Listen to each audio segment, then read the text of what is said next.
So now tell me what you're doing to help. What's your business? Fantastic. So I want you to tell the listeners right now who've been listening, engaging, getting hungry, and in a minute or less, just tell them what do you do that they could repeat at a party and say, Dr. Kristy does this. So we at African Cocoa Marketplace, or ACM, it's a shorter way of saying it. At ACM, we help these cocoa sellers, ultimately the cocoa farmers, get better terms for their trade. We help them get better prices.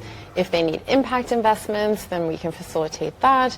And what they're giving us that the buyer needs is the information about how they grew that crop, what their strengths are, what's their story, what is it that makes them interesting and unique and special in the cocoa world. And that is exactly the kind of information that buyers need to satisfy their own customers. As a chocolate lover, you might want to know something about really where it comes from. Fundamental business consulting, right? With marketing and negotiations, right? We would say we're facilitating direct trades. Okay. So we see ourselves as a connector in this industry. So much value is lost between the cocoa farm and the chocolate bar. Which is the whole point that I was just talking about, right? That last mile disappears, Exactly. and because of that, the economics never work in their favor. Exactly. So you're helping shrink that gap Yeah.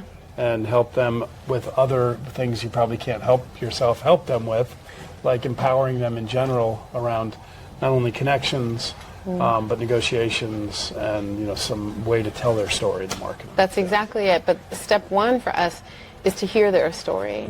And when I come back to my purpose, I really think what I've seen in the cocoa communities, what my team sees, we're there, and we can help these stories that will never be heard otherwise get all the way to the chocolate loving consumers, right? Because you need to know, maybe that's what's interesting to you. Maybe you're thinking about where your food comes from, right? And then we can help make that connection, and that's really, really valuable. And for us, it's kind of unlocking the potential of African cocoa in a way that hasn't been done before.